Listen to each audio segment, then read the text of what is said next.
Hi everyone, and welcome to Jane Talks Real. It's Slayer Sunday, where I'll be talking about and reviewing all the episodes of Buffy the Vampire Slayer in order. Today I'm looking at Season 3, Episode 20, The Prom. We begin the episode with Angel being creepy and Buffy wanting to move the relationship forward, assuming he's going to the prom, before she sunshines him in the face. And into the credits we go. Anya's back and she tells Xander that all men are evil before asking him to the prom, citing him as the reason she's stuck being mortal, and says he's the least obnoxious guy in school. Really, Queen? Anyway, Xander agrees and Buffy talks excitedly about going to the prom with Angel while he gets a surprise visit in the form of Joyce. She's worried about their relationship and asks Angel to be the responsible one because Buffy won't be. You're all she can see of tomorrow. She asks him to make the right choice because Buffy is only just starting out in life. Unaware, Buffy and Willow are talking about prom dresses, while Giles wants them to focus on the Ascension. But we've got problems because this angry little critter looks like it's gonna break loose. Ooh, a wedding! Ooh, Buffy and Angel's wedding! Fun fact, Buffy's dress here was designed by Vera Wang, who also designed Sarah Michelle Gellar's dress for her real wedding to Freddie Prinze Jr. But I'm pretty sure she didn't burst into flames at the end of the ceremony. Buffy and Angel are patrolling the sewers looking for a vampire that got away, but get into an argument because Angel doesn't want to talk about the prom right now, and the vampire interrupts. Bye! Buffy wants answers right here, right now, so Angel tells her that he doesn't think they should be together anymore.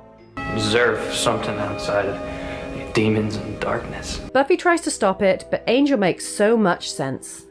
But you have no idea how fast it goes, Buffy. Before you know it, you'll want it all. A normal life. He says that she should have a normal relationship and calls theirs a freak show, a phrase she'll use in future, in a different relationship. But Buffy says she can't change, she'll always love him. But Angel stands strong and breaks up with her, saying that he's leaving Sunnydale after the Ascension, that's if he survives. They both mope around, and the next day Buffy tells Willow about Angel. I can't breathe well.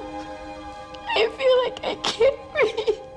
Aww, she's so sad. That angry Watcher-Madoofa breaks loose and Xander spots Cordelia in the shop again, so goes in to wind her up. He finds out she works there and mocks her, so she explains that her dad was busted for tax fraud, so now they've lost everything and she can't even afford a dress for the prom, college is off the table because she can't pay for the tuition, and they're practically homeless. Xander doesn't get a chance to respond because the beastie thing jumps through the window. He pushes Cordelia to safety and tries to fight it, but it's not interested in him. Instead, it wants to dive on this poor guy and rip him apart. And on its way out, we catch a glimpse of some guy clearly controlling it. Cordelia points out that it's weird that the beast only attacked the guy in a tux, and Wesley identifies it as a hellhound, a nasty little demon bred only for killing. Xander covers up Cordelia's secret, and Oz identifies the guy controlling the hound as Tucker Wells, some dude from one of his classes. So Willow hacks into his emails to discover he's planning on unleashing his little hell demons to kill everyone at the prom. Xander and Willow plan not to go, but Buffy jumps up, insisting that she will ensure that they are protected and have a good time. She sends Wesley and, sure, take Cordelia, to Tucker's house. Willow and Oz to check out David, the recipient of the email, and Xander to the magic shop to see if anyone bought anything hellhoundish, before going to a butcher where they break all sorts of GDPR laws to get the address of where the hellhounds currently are, due to all the brains Tucker keeps ordering. Oh, hey Angel. Cordelia is heading out empty-handed when her colleague points out that someone paid off her dress bill, and she realizes that it was Xander. Buffy gets back to the library and shoos everyone off to the prom, promising to take care of things,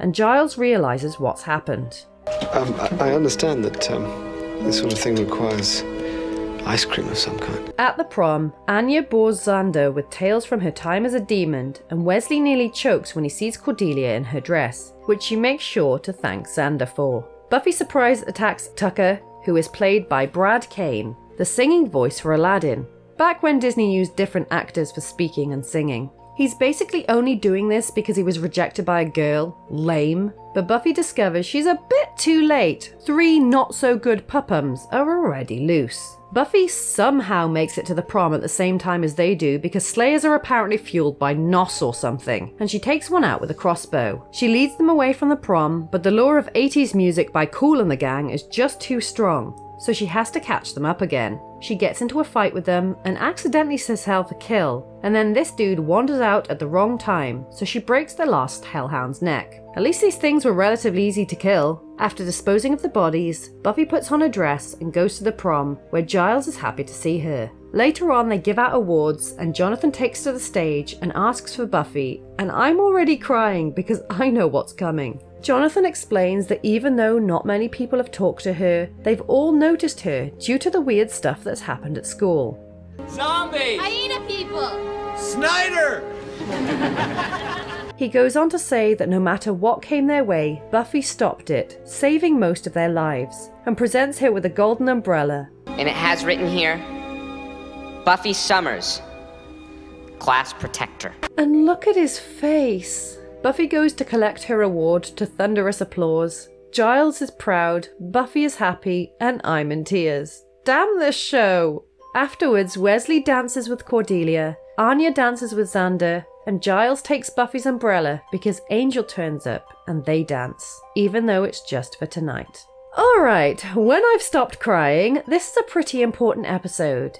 It sees the breakup between Buffy and Angel, and quite rightly so. Even as a 10-year-old, I could see this relationship was jank. The conversations between the two throughout really highlight just how different Buffy and Angel are. And I respect Angel for being the voice of reason. I also love Joyce even more for having the balls to have the conversation she did with him. Angel, Xander, Joyce, the mayor, and even Willow can see this relationship as doomed to failure. And I get the impression that Angel sees Buffy in his younger self. He was foolish and impressionable, and it was only when the possibilities of a normal life got taken from him did he realize that that's what he wanted above everything else. And he doesn't want Buffy to make the same mistake.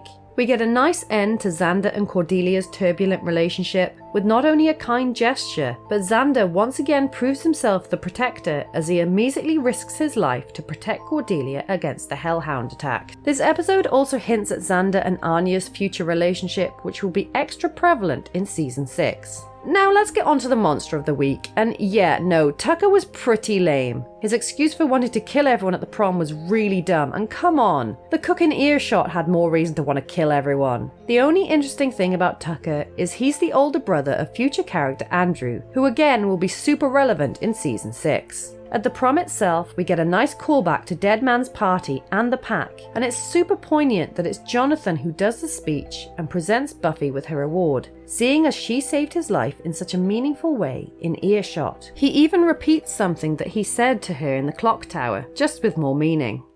We're not friends. We're not good friends. We also see, after her attempt at a normal life in Choices, Buffy gives up on the thought of prom immediately to ensure everyone else can be safe and enjoy themselves. So it's a nice payoff that Buffy does indeed get her one perfect moment. We have 5 more for our list. 1 human, Tuck's guy, killed rather viciously by a hellhound. 1 vampire, the guy that interrupted Buffy in the sewer, so she staked him.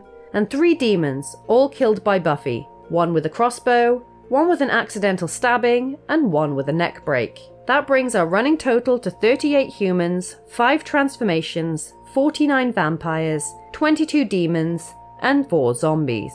So there you have it. That was The Prom. Let me know your thoughts in the comments below, or come say hi on social media. If you enjoyed this video, then please hit that like button, it really does mean a lot. Or consider subscribing if you want more videos like this one. Thank you so much for watching. I'll speak to you soon. And don't let the vampires bite.